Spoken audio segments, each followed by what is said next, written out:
It's Friday, Feedback Friday, the feedbackiest day of the week. It's Feedback Friday, and the camera's bouncing because I was dancing while I was doing the Feedback Friday song. And I'm covered in cat hair because Momo was here up until right before I started recording. Momo figured out how to send emails from the vet this week. Talented cat. Long story there. I've told the patrons. So if you want to hear stories like how Momo the cat sent an email from the vet, help support this channel, become a monthly patron, patreon.com/LeannaK. Patrons this week also got a heads up about a Boss Fight Song of Sparkle Muffin holiday event. More on that next week for everybody else, but the patrons do get heads up on that kind of stuff and other perks. So patronage has its privileges. We're mostly going to talk about Wellness Wednesday today. But I do want to thank everybody for the kind of general commiseration regarding the whole Game Awards situation and the people who were like, yeah, that's a tough one. I do want to clarify one thing because some of the comments made it clear that I wasn't clear about certain things. I in no way thought I was punishing the Game Awards for my decision not to stream it. And before you ask, no, I haven't looked at who won. I really don't care. I used to work award shows when I worked in music, television. I did my time. But yeah, I never thought for a second I was punishing them because I just don't think my audience is big enough. What I was doing in my mind was letting people who like the Game Awards and other things like that to enjoy it for what it is.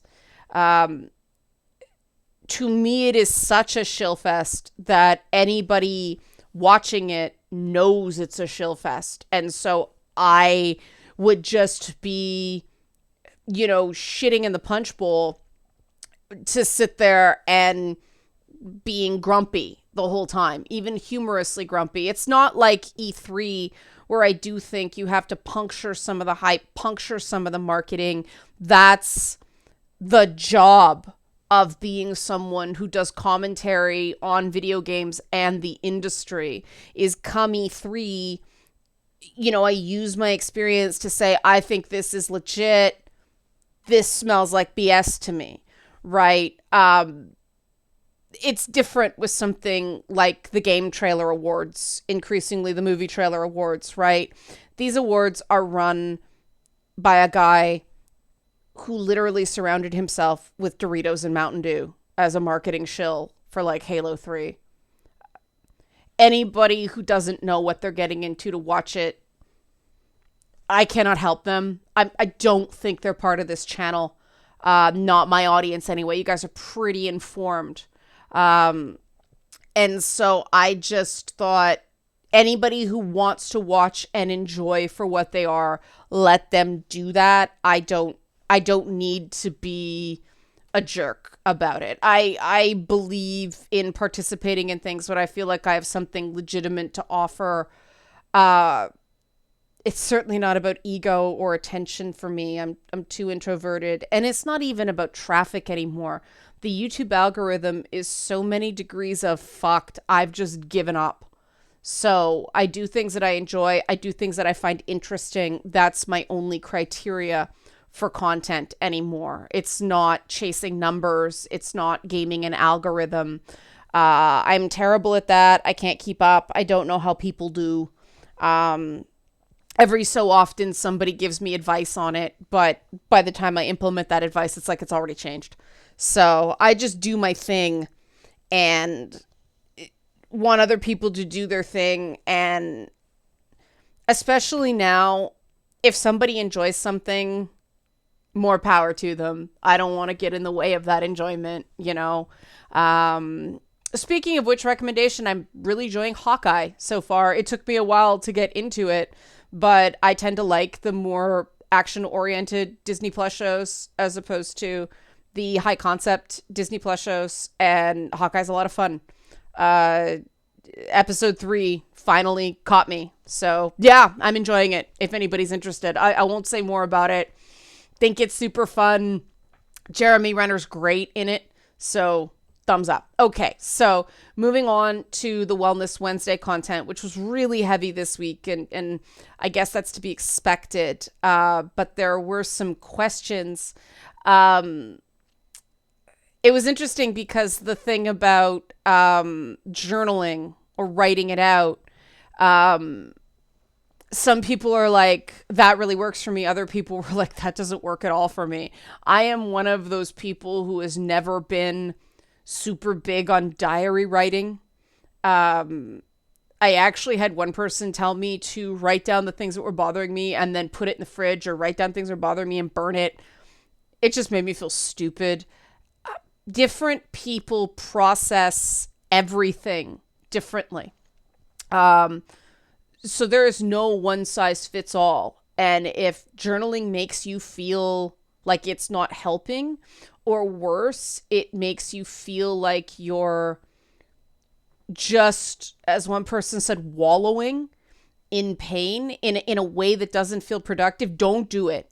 Don't do anything that you find doesn't work for you. That's the point in having these open public discussions, so that, different things, work for different people, and maybe you'll just find something. For people who struggle with intrusive thoughts, that's a really tough one, because the typical stuff doesn't necessarily work. Any focus on it can just make the intrusive thoughts worse. And different things may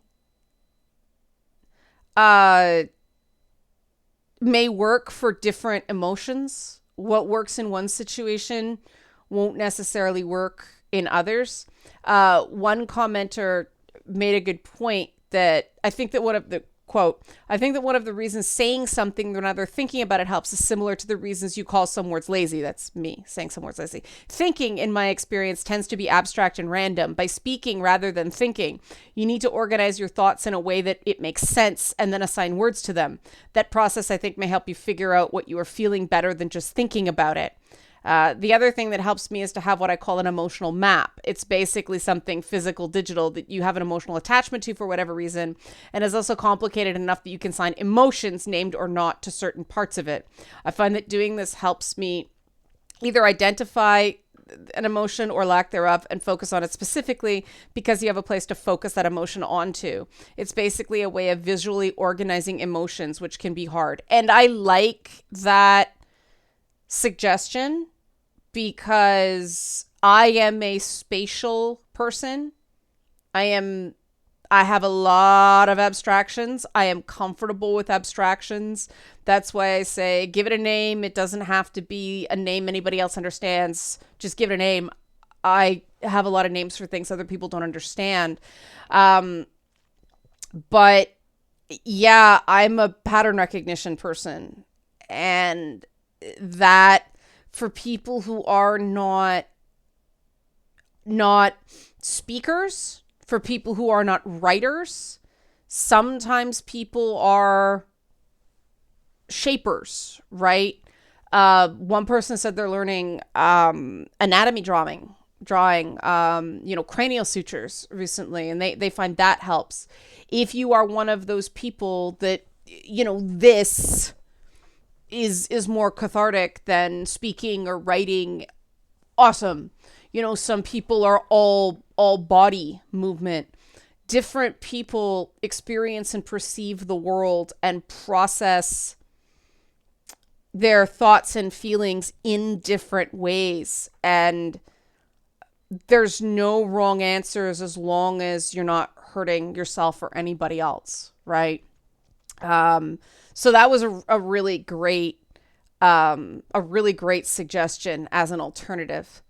Another person said what works, I found to be practicing mindfulness. Whenever that pang of grief hits, I acknowledge the feeling by telling myself internally or scream in an empty room that I feel this pain, but it's time to move on. And I keep doing it until the frequency of the hits get lower over time. They never really go away, but over time, the hurt also lessens to a degree that at least I'm not crippled every time I feel the pain. And that's a good strategy because it basically distills it down into its most simple form. I personally find that just going, okay, I feel this. Let's take a minute. All right. I find that's incredibly useful. I find the worst thing I can do is try to deny I'm feeling something. And that's partially why I get so annoyed when I see the platitudes of grow a thicker skin or just don't let it bother you or all that crap. That's not mature. It, at least in our little corner of the internet, that seems to be lessening. But for a while there, the whole grow a thicker skin thing was everywhere. It was incessant, and it's a lie. No matter how thick your skin is, everybody has weak points, right? You know, you can have the thickest skin in the world, but proverbially, you know, metaphorically, your eyes and your mouth, and they're weak points. You know, everybody has that Achilles heel. It doesn't matter how strong you are. It doesn't matter how thick your skin is, and your skin can be super thick in some ways and not thick at all in others. And there are some things you have to work on your resilience for, but it is not reasonable to expect perfect resilience from anyone, and people should not be treated as weak or like they fail because they do have those weak spots, because everybody does. If I could take one thing away from the world right now, it's that. In my life and in my career, I have had the opportunity to work with some utterly wonderful, brilliant, sensitive people.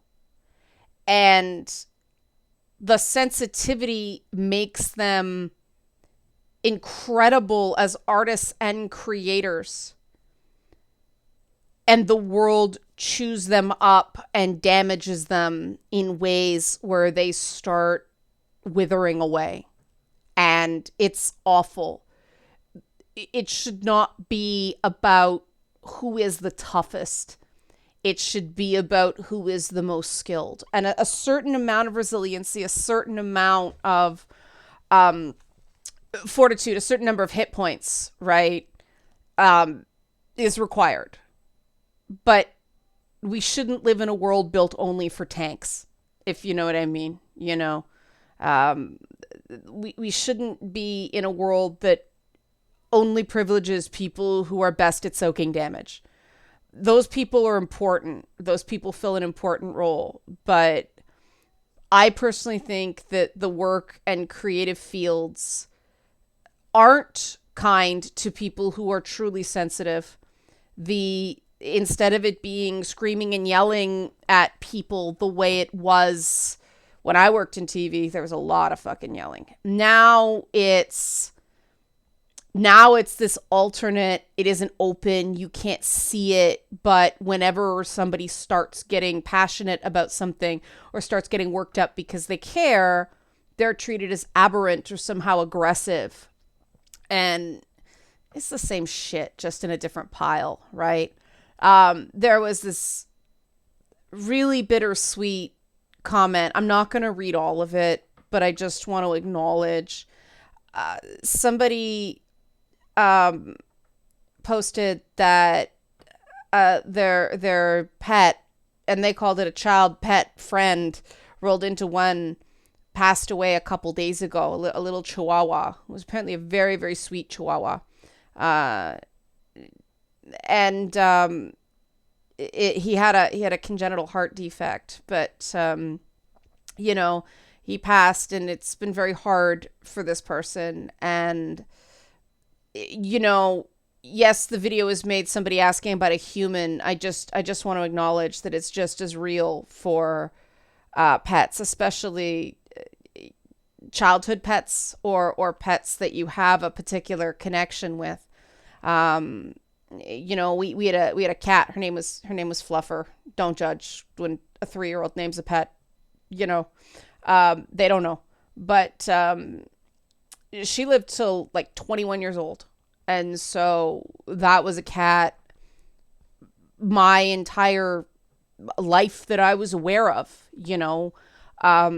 Growing up, we got her when I lived in Ohio. So I was little, but um, she went until I was in my mid 20s, and that was hard because it's all the rhythms, a member of the family. Pets are members of the family, and I know that a lot of people, every time I've got, it started with Lady Bits, and your name on set. Someone said, "Can I give a pet photo instead?" I'm like, "Sure."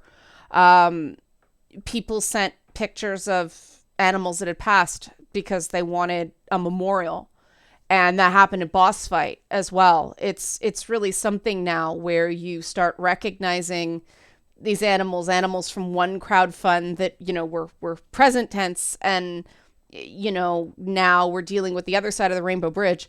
um it's an interesting continuity. It's an interesting parasocial relationship. um and this stuff matters. This stuff is real. This is life. Family is family. It doesn't matter if they actually talk. It's the same thing with online relationships for a lot of people. People dismiss online friendships as not real, and some people do need that physical contact. But for other people, they're just as real as any uh, you know, anything else. I mean, I haven't seen George Perez in years, but I found out this week, everybody found out this week he has pancreatic cancer, and that hit. I wasn't thinking about that when I did the Wellness Wednesday video, but I'm just making the connection now. And you know, a hell of a guy. He called me on my birthday one year for really I mean, to me, no good reason. He's just a super nice guy. And like, who am I? Just some fan he met once dressed as Power Girl. I don't even know how that happened, but, um, you know, um, really good guy who's touched a lot of people's lives. And I know some people are taking that one super, super hard. And I understand why. Creators like that, again, parasocially touch a lot of people. And it's okay to take a moment or a few or a lot more than a few to feel that, and don't let anybody tell you it's wrong. And this segs into what I want to talk about. Someone asked for this to be a Wellness Wednesday video. It sounds like, to me, time was something of the essence on this one, and there's a bit of a backlog in Wellness Wednesday requests, so I'm going to tackle it here. The question was, would it be possible to have a Wellness Wednesday directed towards those who want to help someone through their mental health struggles? And I'll do more on this, but I want to do a little bit of this now, just in case time is of the essence, because it sounds like it's a current thing. And what they said is that I'm constantly struggling to figure out if I'm stepping too far, pushing too hard, while also being worried that I'm not doing enough, the right thing, to minimize how stuck people get along the way. And I really, it's fantastic that this person cares and is focused on doing right by the person here instead of having their own ego wrapped up in it. And they recognize, they said, that it's not linear. They'll get stuck. They'll slide back. That's normal. Sorry, my throat's a bit raw. This is a common concern among caregivers and people who give counsel, even for a living, or just because they're that friend, right? the idea that I'm afraid to make it worse, right? The I'm not doing enough thing, you can probably take that off the table based on what I see from your comments. Everyone is different, and everyone has a different thing that's going to help them. I mean, we talk about love languages. I hate the terminology in that. The basic principle is sound, that different people respond to different things, and some people want quality time, not necessarily talking about the thing, just being there and doing a shared activity. Other people actually want to talk about it and make that connection. Other people like gifts, and they don't have to be expensive gifts, just thoughtful little things that some people like to have something sitting there to remind them that, hey, someone was thinking about them, you know. Other people, I forget the others. Acts of service is the other one. Some people cooking them a meal, or taking out the garbage for them, or walking their dog, or something like that when they're going through a bad time. I know I'm missing one because there are 5. But, affirmation. That's right. I think I already covered that one. Anyway, you can look it up and apply it to friendships. Those are the basic groups. And the challenge is to find out what an individual person needs. And the best thing to do, and I got this from someone who does support work for people who have lost family members and other loved ones to suicide, with a specialty on first responders. There's a very high rate among first responders, and the question people don't ask enough is, are you okay? Asking, what can I do? Too often people say, how are you? And they don't really want an answer. That's a paradigm that can change. I mean, obviously, someone's not doing okay in this case, but you can ask them, is there anything more I can be doing? Is there anything that I'm doing that is inadvertently making this more difficult for you? That's the easiest thing to do. A disability advocate friend of mine, keeps stressing, don't assume a person with a disability or a person going through grief wants help. Maybe they want to do it them damn selves, right? Ask them. At first, this seems like you're afraid you're coming off as condescending. I have never had a person react badly when, I'm in and out of medical buildings because my hands are messed up, autoimmune, all that stuff. I have never had a person react badly to, can I get the door for you? They're usually like, yes, thank you. Usually they'll say yes, but you gave them the dignity and the autonomy to say yes, instead of, let me get the door for you, milady, that kind of shit. It's the same thing when someone is struggling either with grief or some sort of mental health condition. They may not have the words, but don't assume they don't have the words. Don't assume they don't know what they want. And don't try to mind read, and don't try to predict. You can level set if someone says something, all right. You can go one step at a time, walk them through it. All right, if we do this is, predictable outcomes. Are you okay with that? Sure. But it really isn't. This is why I want to do a video on active listening. It's amazing how many people think they listen, but they don't really listen because they're putting so much energy into trying to predict what the other person wants or what the other person thinks. And there are some people who are immature who want you to mind read. Personally, I still steer clear of those people. I'm well over the what's wrong, nothing. I'm so far beyond that, so far. There's a big difference between I don't want to talk about it and nothing, right? I don't want to talk about it is totally legitimate sometimes. I'm an I don't want to talk about it person. Because there are some times I feel like I'm just going to go blah, and my blah is not at the person who asked me. And so I don't want to get into it because, I don't want to accidentally take something out on that person instead of the thing I'm really upset about. So, not the same thing, nothing, and I don't want to talk about it. Don't take it personally if somebody says, I don't want to talk about it or not now. You're responsible for you, they're responsible for them. Beyond just asking, because again, like I said, a lot of people will appreciate it if you say, am I overstepping here?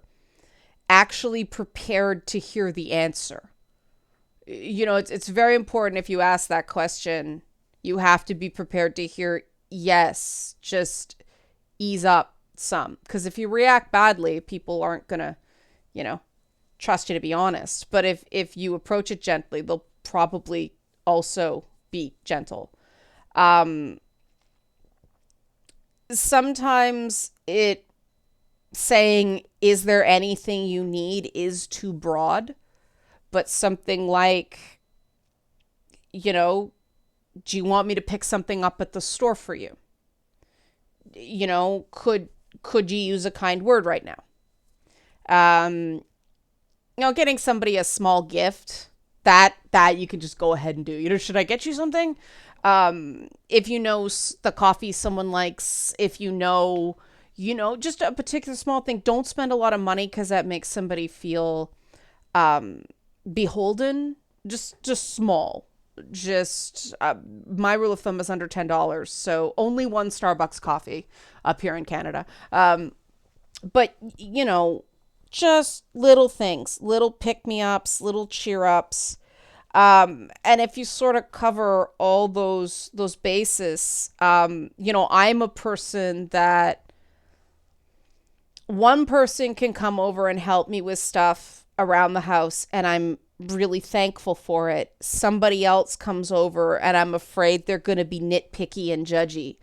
So that's another thing.